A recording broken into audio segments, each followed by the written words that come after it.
김정일과 김일성을 지우려 했다면 도리어 인민들한테 반감을 좀 사지 않을까. 그 선전선동을 무시할 수가 없는 게 그것 때문에 그 나라가 보존이 되는 거예요. 왜냐면 인민들이 먹고 살 수 있는 대북 제재의 그 판도라를 좀 바꿨으면 좋겠다.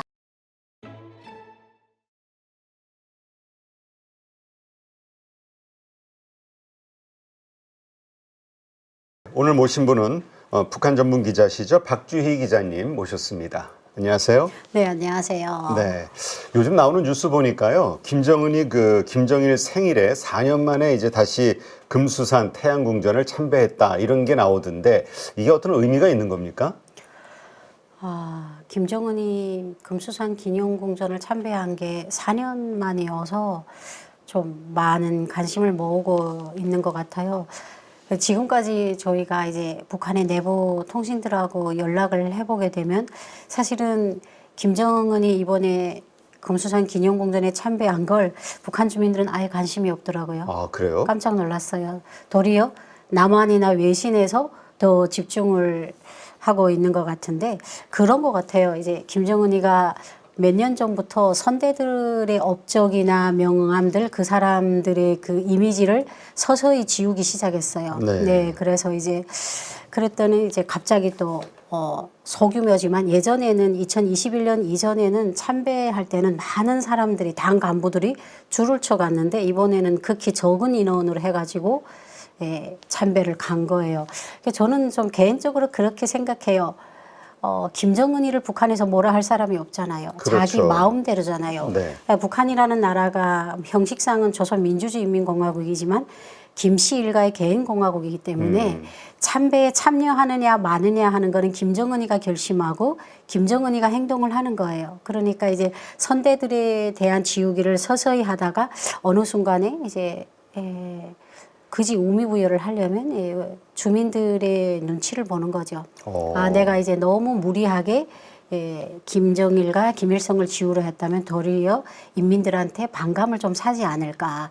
그런 것들 조금 우려한 것도 있고 그리고 또 김정은이 입장에서는 정상 국가에서 나올 뻔한 그런 차례차례 계단을 밟지 않고 그냥 자기가 알아서 수령이 된 사람이기 때문에 그 사람의 행동이나 이런 것들은 예측 불허예요. 네. 그렇기 때문에 그냥 자기가 생각나는 대로 기분대로 그렇게 행동을 했을 수 있는 가능성이 큰 거죠. 그러니까 이제 그래서 그런 이유에서인지 제가 도리어 이제 북한 통신원하고 얘기하니까 4년 만인가 이렇게 되는 거예요. 북한 주민들이. 관심이 없었군요. 그렇죠. 뭐 그러니까 특별히 우리 4년 만에 찾아갔다는 거에 대해서 놀라거나.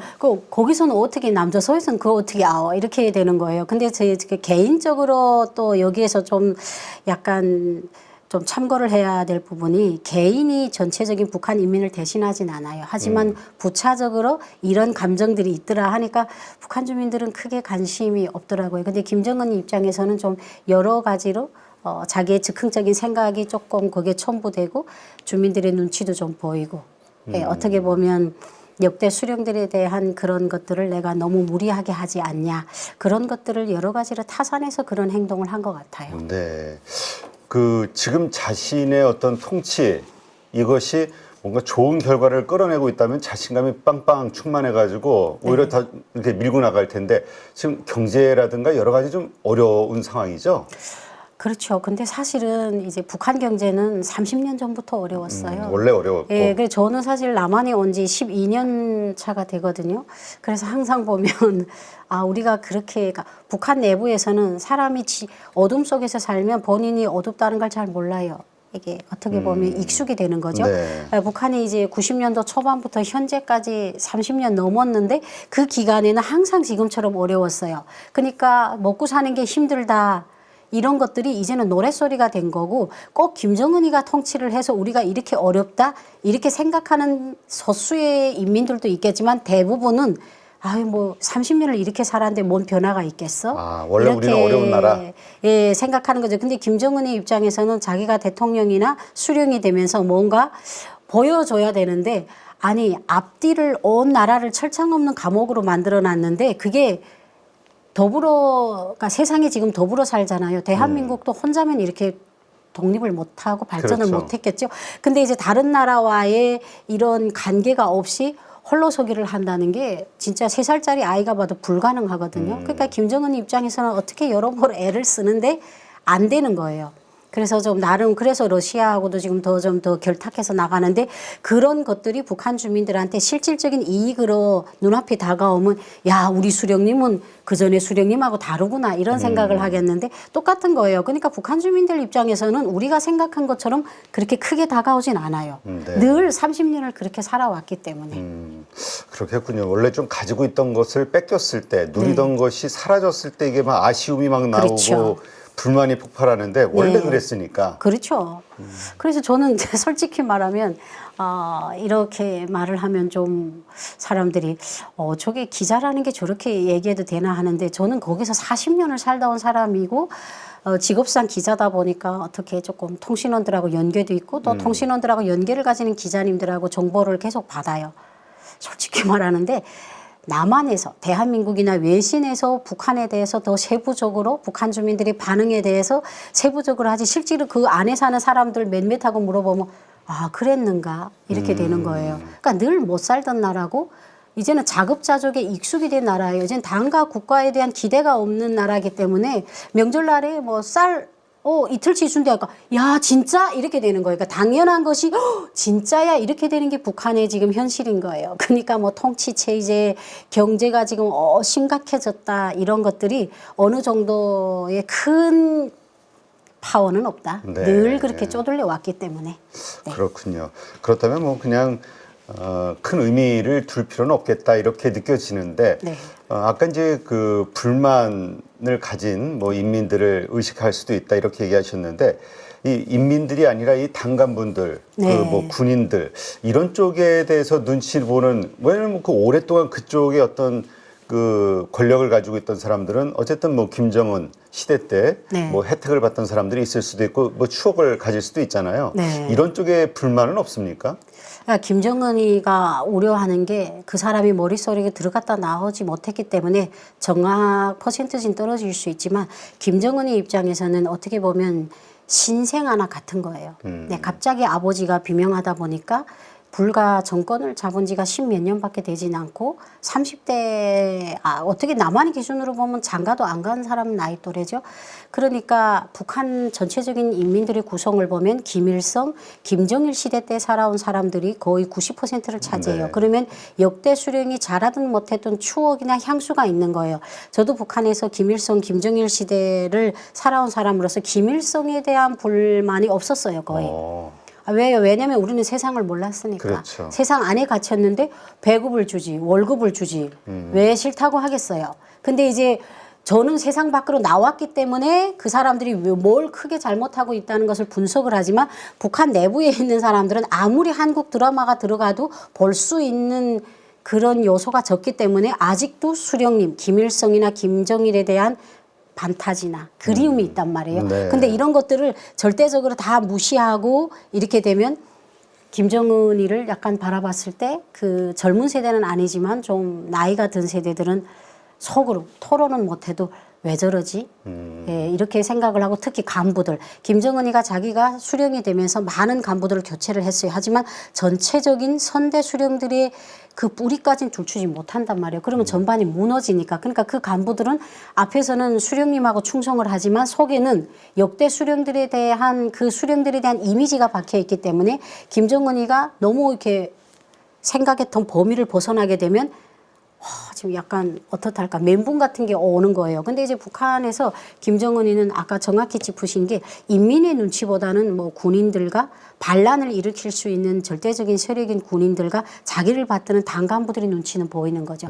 그러니까 당 간부들을 처벌을 하되 그 처벌을 하기 전에 어떤 우리가 어떻게 말하면 시나리오 같은 걸 만들어내서 이 사람은 처벌받을 수밖에 없다는 근거 제시를 하고 이 사람을 처벌을 하는 거예요. 그래야 상대가 느꼈을 때 아 그래 저놈은 죽을 만했어. 그러니까 그걸 모색을 하는 거지 사실 인민들의 눈치는 크게 보지 않고 그냥 말로만 인민들 하는 거죠. 그러니까 네. 북한에서는 인민들은 어떻게 보면 무대 세트장에 서 있는 배경이나 같은 거예요. 네. 예, 큰 관심은 없는 거죠. 그 말씀을 들으니까 문득 지금 러우 전쟁에 파견된 북한군들 네. 뭐 지금 얘기 들어보니까 뭐 사상자가 5천 명 넘을 것이다 이런 얘기도 좀 나오던데 네. 그랬을 때 그들의 그 부상병이 됐든 아니면 전사자들의 어떤 소식이나 유해가 북한으로 갔을 때 그 부모들 혹은 친척들, 동네 사람들 이렇게 인민들의 이렇게 막 반응을 좀 무서워하지 않을까? 되게 그런 걸로 스트레스 받지 않을까? 어떤 불만들이 쌓일지 모르니까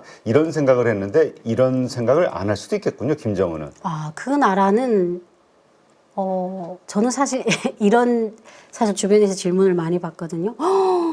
우리나라 같으면 파병이 돼가지고 죽으면 나라가 3대를 책임지고 난리도 아니고 저는 그걸 딱 봤을 때 북한에서는 그런 감성 정치 나라예요. 그러니까 일단 이번에 그 포로된 아이도 정찰 총국 산하에 있는 아이라고 얘기했는데 이미 나가지 않아도 북한 내부에 있을 때도 북한군 병사는 조국과 인민을 위해서 총폭탄이 돼야 되는 사람이에요. 그렇기 때문에 이제 만약에 러시아 전쟁에 가서 죽었다? 그렇게 되면 그 전에 그걸 이제 포장을 어마무시하게 해요. 근데 이게 세뇌라는 게 얼마나 무섭냐면 우리가 텔레비전에서 보면 김정일 보고 김정일이를 보면 사람들이 막 울잖아요. 네. 야, 저거 쇼 아니야? 절대로 쇼 아니에요. 그 사람들은 인간 최루탄이에요. 그 사람들을 눈앞에 딱 봤을 때 거의 다 울어요. 왜 우냐? 그동안 그 사람들이 업적에 대해서 너무나 다큐멘터리나 선전을 통해서 우리한테 보여줬기 때문에 보는 순간에는 눈물이 나요. 그러면 이제 그 러시아에 파병됐다가 이렇게 되면 어떻게, 그러면 그 선전용 이런 세트를 이제 구성을 잘하는 거죠. 자, 형제의 나라, 러시아가 이렇게 침략자 우크라이나로부터 영토를 침해받았다. 그러면 앞으로 이 전쟁이 우리도 위협을 한다. 그렇기 때문에 우리는 형제의 나라에서 우리는 도와야 된다. 그러니까 조국, 러시아를 어떻게 보면 제2의 조국으로 묘사를 하면서 당과 수령, 전 세계의 평화를 위해서 우리는 싸웠다. 이거는 영광스러운 죽음이다. 이래가지고 그냥 하진 않을 거예요. 영칭호도 누군가는 줄 것이고 가족들한테 뭐 털레비도 주고, 제가 들은 소식에 의하면 이미 이제 러시아에 사망자가 느니까 북한 정권이 지금 시작을 했더라고요. 정확한 건 모르겠는데 이제 북한 통신이라는 게 몰래 받다 보니까 북한 당국이 공개를 안 해서 정확히 확인할 수는 없어요. 근데 이제 그런 사망된 가족들을 평양에 불러가지고 자, 이렇게 해서 영명하게 전사했기 때문에 앞으로 이제 영칭호도 주고 평양에 거주할 수 있는 권한을 주겠다. 이렇게 가족들을 설득했다는 기사는 나왔어요. 근데 그 진위 여부는 모르죠. 근데 이제 그렇기 때문에 이제 인민들, 근데 북한이 이렇게 생각하면 돼요. 5천 명이 죽었잖아요. 네. 예, 이렇게 말하면 어떻게 하는지 세 발의 피죠. 북한 군 병력이 120만 명이라고 북한이 공개를 하는데 실제로 한 80만 명 정도가 된다. 그러면 80만이라고 쳐도 5만 명이면 몇백 분의 1밖에 안 되잖아요. 5천 명, 5천 명. 그렇기 때문에 북한 당국의 입장에서는 어떻게 보면 그 사망자가 늘어날수록 눈치를 봐야 되는 퍼센트지는 늘어나겠지만 이런 사람들의 죽음을 조국을 위한 영예로운 희생으로 껍데기를 씌워서 포장을 해서 하기 때문에 북한 주민들 입장에서는 그것 때문에 와, 이게 나라냐 하고 통탄하고, 가족들은 속으로 하죠. 그렇지만 겉으로는 표현을 못 합니다. 네. 북한의 그 선전전, 네. 이 심리 선동술, 이거는 네. 뭐 아직도 뛰어나다고 봐야 되는 거죠. 제가 그걸 하던 사람이어가지고. 그렇습니까? 예. 그래, 지금은 가끔 어떤 생각이 드냐면 세상에 오래 살만하다. 예, 저는 사실은 6살 때부터 했어요. 그래요? 우리는 유치원 때부터 그런 선동을 하는데 그게 하술이라고 하죠. 북한에서는 하술을 전공했는데 여기 와가지고 북한에 대한 진실을 파헤치는 일을 할 줄은 몰랐어요. 북한을 선전하던 사람이. 네. 근데 선동은요. 저는 지금도 자다가 깨우면 내가 6살 때 하던 선동을 아직도 기억해요. 그러니까 그 정도로 선동의 나라죠. 근데 그 선동을 무시할 수가 없는 게 그것 때문에 그 나라가 보존이 되는 거예요. 왜냐면 김정은이가 어떤 사람인지 선동을 안 하면 우리가 모르잖아요. 그렇죠. 왜냐면 인터넷이 없기 때문에 우리가 지금 윤석열 대통령이 어쩌고 있는지를 우리가 TV를 틀면 나오잖아요.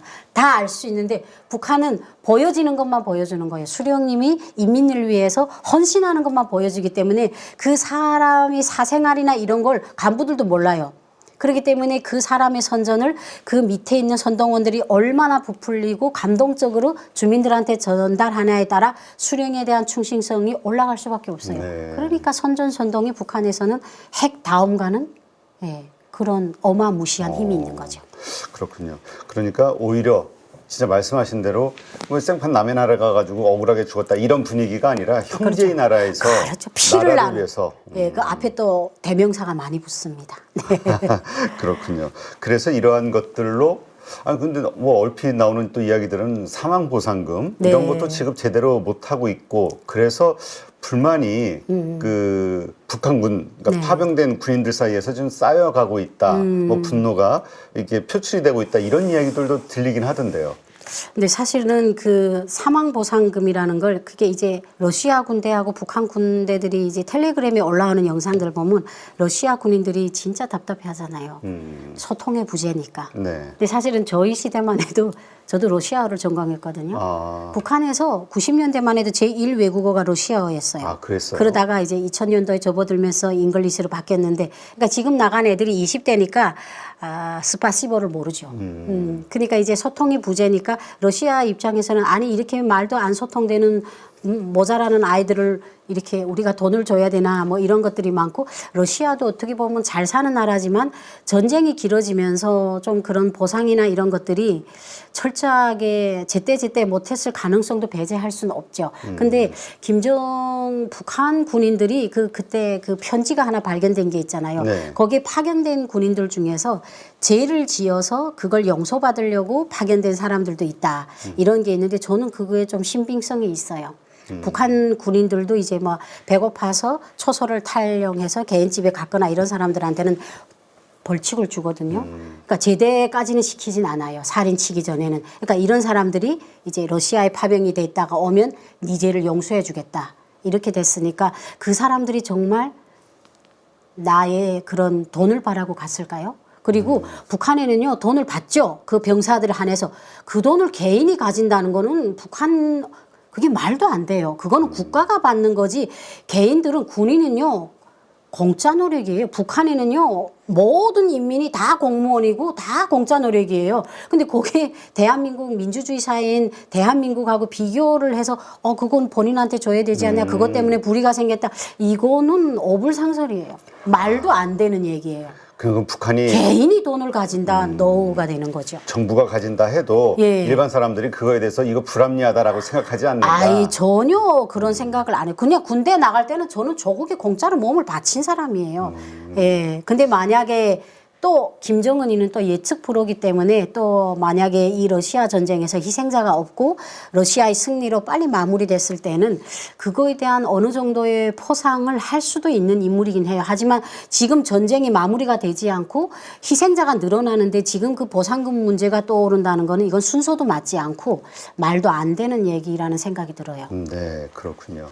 근데 어떻습니까? 지금 예전에는 이제 당 간부들, 뭐 군 간부들의 환심을 사기 위해서 김일성, 김정은, 특히 김정은 시대 때 많이 그랬다고 제가 본 것 같은데 선물 정치라는 걸 했었잖아요. 네. 막 외국에서 막 해가지고 선물 나눠주고 네. 그것이 이제 또 충성심을 확보하는 수단이 되기도 했고 네. 지금도 그러한 방법을 적극적으로 김정은은 사용하고 있는 건가요? 그렇죠. 더 어떻게 보면 더 알짜가 됐죠. 더 많이 해줘야 된다. 예전에 김일성 때부터 선물 정치는 있었어요. 저도 아버지가 군 장성이다 보니까 항상 보면 명절 때는 박스 선물이라고 북한의 지함 선물이라고 하거든요.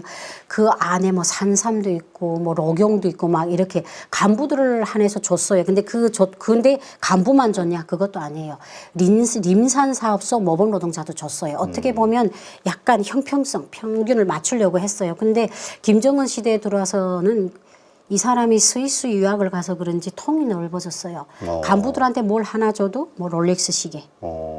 예, 이런 것들을 조금 큰 선물들을 주죠. 근데 이게 선물 정치라는 게 어떻게 보면 그런 것들 우리나라 입장에서는 그게 비리잖아요. 그렇죠. 네, 그렇지만 북한의 입장에서는 수령의 주위에 알짜배기 충신들을 모아 세우기에는 제일 좋은 약이에요. 예, 그렇기 때문에 아무리 대북 제재 사실은 저는 그래요. 뭐 90년도부터 대북 제재를 한다는 게 공식적으로 인민들이 먹을 수 있는 쌀이나 시멘트나 생필품이 제재를 당하지 그 외 거는 다 돼요. 지금 이 순간도 중국을 통해서 몰래 올걸요? 그러니까 이게 사실은 이게 대북 제재의 허점인 거예요. 그런 것들을 어떻게든 막고 인민들이 먹고 살 수 있는 쌀이나 생필품은 줘야죠. 그러겠네, 그렇게 진짜. 되는 거죠.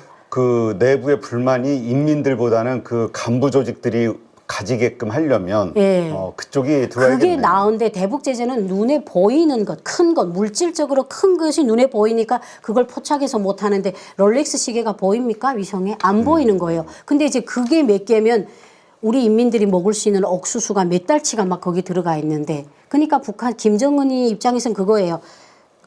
간부들만 잡으면 돼요. 왜냐하면 이 간부들이 인민을 통치하니까 자기를 대신해서. 그렇군요. 예, 이게 참 저는 그래서 대북 제재 해야 된다 맞다 해야 된다 한데 제발 좀 인민들이 먹고 살 수 있는 대북 제재의 그 판도라를 좀 바꿨으면 좋겠다 이런 생각을 어차피 쌀이 들어가면요 군인들이 먹던 누가 먹던 그래도 인간이 먹습니다. 왜냐하면 그렇죠. 북한이 대한민국처럼 쌀을 보관하는 그런 것들이 제대로 돼 있지 않아요.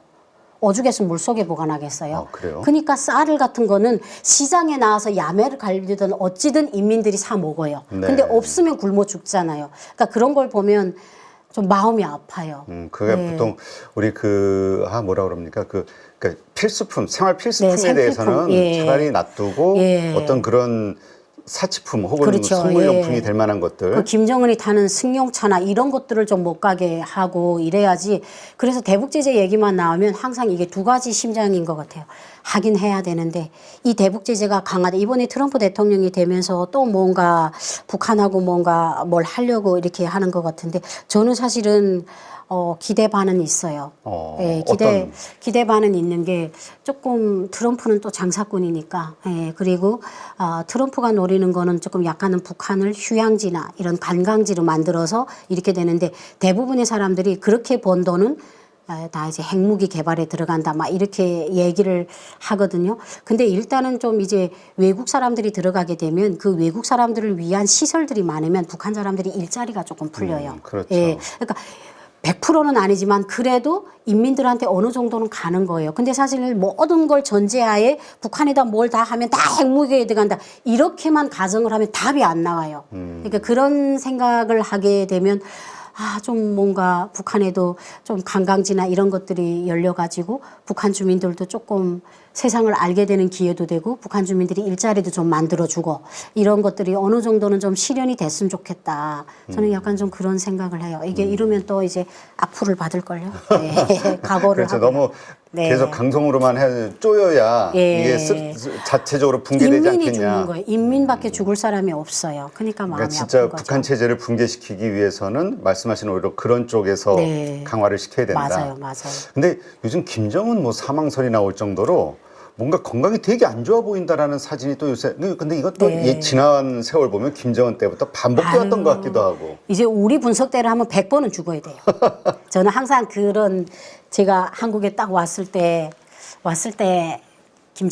저는 김정은을 보고 왔거든요. 북한에서 그래요? 딱 올라섰을 때 지금처럼 뚱땡이는 아니었죠. 귀엽게 생겼네. 그냥 그저 착하게 생겼네. 참 어리석었던 것 같아요.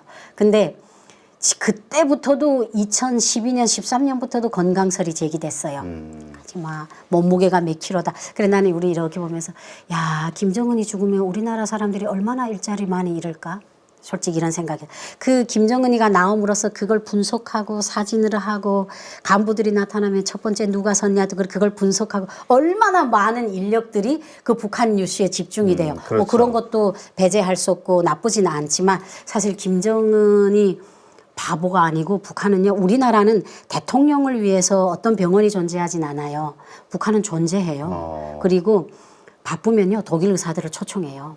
그리고 봉화진료소 그리고 북한에는요. 다 유기농이에요. 1호 선물, 9호 선물 사과도요.